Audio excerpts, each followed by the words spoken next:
मुमरा में ward number 32 से पूर्व नगर सेविका असरीन रावत ने स्वयं रोजगार लोन की जानकारी देने के लिए एक प्रेस कॉन्फ्रेंस का आयोजन किया था। प्रेस कॉन्फ्रेंस में असरीन रावत ने कहा कि पंतप्रधान आत्मनिर्भर निधि का ज़्यादा से ज़्यादा लोग फ़ायदा उठाएं। ये लोन छोटे कारोबारियों महिलाओं के लिए है। और क्या कहा, देखिए इस रिपोर्ट में। अस्सलाम वालेकुम, नमस्ते। मैंने प्रेस कॉन्फ्रेंस में बुलाई हूँ। आप लोगों को बुला के लोगों में जो है अवेयरनेस पैदा करने की कोशिश हम लोग कर रहे हैं, क्योंकि ये जो स्वयं रोज़गार के लिए जो 10,000 रुपये का लोन मिलता है तो काफ़ी लोग इससे फ़ायदा उठा रहे हैं, लेकिन जहाँ तक लोगों ने इसका फ़ायदा लेना चाहिए मुझे नहीं लगता है कि वहाँ तक लोग इसका फ़ायदा उठा रहे हैं, क्योंकि लगातार अभी 3-4 सालों से ये लोन उनको मिल रहा है, बराबर ना। और उसमें जो है फर्स्ट जो अमाउंट रहता है वो 10,000 का रहता है। वो अगर 10,000 का लोन अगर आपने लिया और उसको अच्छे से पे कर दिया तो सेकंड लोन आपको 20,000 का मिलता है। 20,000 का अगर आप मतलब वो पे कर दोगे तो आपको 50,000 का भी लोन मिलता है। तो अगर स्वयं रोज़गार के लिए अगर कोई ये लोन लेता है तो उसके लिए अच्छा है कि वो अपने पैरों पे खड़ा होता है, लेकिन बहुत कम लोग हैं जो इससे फ़ायदा ले रहे हैं। तो मैं चाहती हूँ कि ज़्यादा से ज़्यादा लोग इसका फ़ायदा उठाएं, इसलिए मैंने आप लोगों को यहाँ पे बुलाया और आपके ज़रिए से अवेयरनेस लाने की कोशिश कर रहे हैं। हालांकि ये 3 साल से लगातार चल ही रहा है। मैडम, इसमें कौन कौन सी कैटेगरी के लोग ले सकते लोग?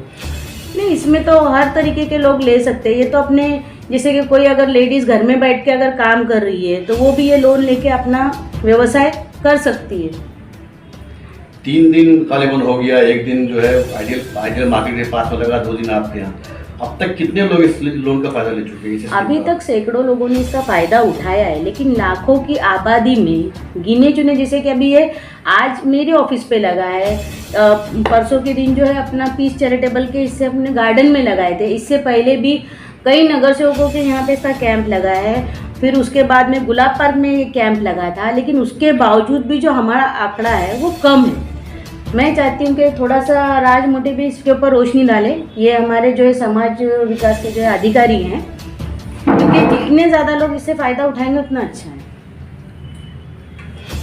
कि अभी मैम ने बताया कि कई लोग इसका फ़ायदा नहीं उठा पा रहे, तो उसके क्या मुख्य कारण है कि लोगों तक ये सुविधा नहीं पहुँच पा रही? उसमें सबसे पहला है कि ये स्कीम के बारे में थोड़ा, जैसे मैडम ने आपको बताया, इसका थोड़ा ब्रीफ करता हूँ। ये जो स्कीम है PM स्वनिधि करके, पंतप्रधान आत्मनिर्भर निधि, इसमें जो छोटे ठेलेदार आते हैं या बचत गट की महिलाएं घर में आपका कुछ सिलाई करते हैं या कुछ छोटा मोटा व्यवसाय करते हैं या छोटे दुकानदार हैं, ये सबको इसमें शामिल किया गया है। तो जैसे कोरोना में जो लॉकडाउन वगैरह लगे थे तो इन लोगों का बहुत हालत ख़राब हुआ था, उनका व्यवसाय बंद पड़ा था।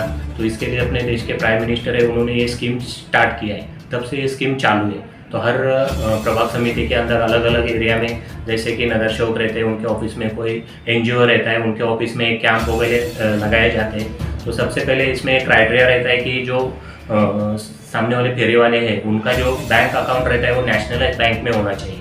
क्या है कि सेंट्रल गवर्नमेंट का स्कीम है, जो सब्सिडी रहते हैं उन पर इंटरेस्ट का, तो नेशनलाइज बैंक के थ्रू ही मिलता है। तो सबसे पहले इन लोगों को 10,000 मिलता है। 10,000 मिलने के बाद वो 1 साल में वो लोग क्लियर करते हैं तो उनको 7% बैच का सब्सिडी मिलता है उसके ऊपर। तो फिर नेक्स्ट ईयर उनको 20,000 मिलता है। वो अगर 1.5 साल में उनका क्लियर हो जाता है तो फिर 50,000 मिलता है। तो ये सब अलग अलग फ़ायदे हैं। ये स्कीम में फ़ायदा होगा उनको। तो इसके अलावा भी सेंट्रल गवर्नमेंट के 8 स्कीम है इन लोगों के लिए, जैसे प्रधानमंत्री जननी सुरक्षा योजना वगैरह रहता है, तो उनको नेक्स्ट स्टेप का है वो। तो मैं कहना चाहता हूँ कि जितने सबने अपने मुमरावासी है उन्होंने ये कैंप का वगैरह स्कीम का फ़ायदा ये लेना चाहिए। ओके, हर जगह कैंप लगता है तो लोगों को फ़ायदा होता है। इनकेस कहीं कैंप नहीं लगा है तो अगर किसी को लोन चाहिए इस टाइप का तो वो कहाँ जाएगा? वो अपने प्रभाग समिति समाज विकास विभाग है MM वैली में जो TMC का ऑफिस है, तो समाज विकास विभाग में जाके वो अपने सब कागजात वगैरह जाके वहाँ पे फॉर्म भर सकते हैं।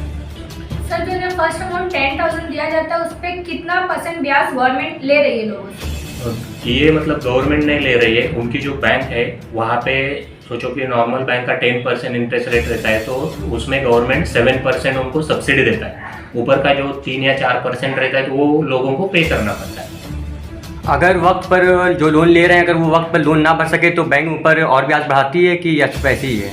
ब्याज वगैरह नहीं बढ़ाती, लेकिन उनको इंसिस्ट करती है कि वो EMI क्लियर भरते जाओ ताकि उनको आगे बेनिफिट होगा। उस पर कोई जुर्माना नहीं है अगर वक्त पे ना भरे तो, जो वक्त दिया गया बैंक की तरफ से? अभी तो ये नहीं है।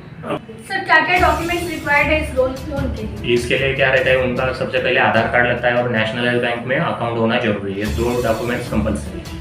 अभी फिलहाल सर आपका जो कैंप है वो कहाँ चल रहा है कि लोगों को सुविधा हो कि वो आपके पास आके ऐसे लोन ले सके? ओके, अभी फिलहाल तो पिछले हमारे गुलाब पार्क मार्केट का अपना ऑपरेशन वहाँ पे 10 दिन वगैरह चल रहा था। अभी मंडे से अपने राउत मैडम है गांधीनगर शिवता, उनके ऑफिस में भी चल रहा है, कल भी और था और आज भी यहाँ पे है। फिर आगे अभी शिवाजी नगर वगैरह प्लानिंग चल रहा है लेने का। और किसी को कैंप की अगर मालूमात वगैरह नहीं रहती तो MM वैली ऑफिस में जाके फॉर्म भर सकते हैं वहाँ पे PMC ऑफिस में।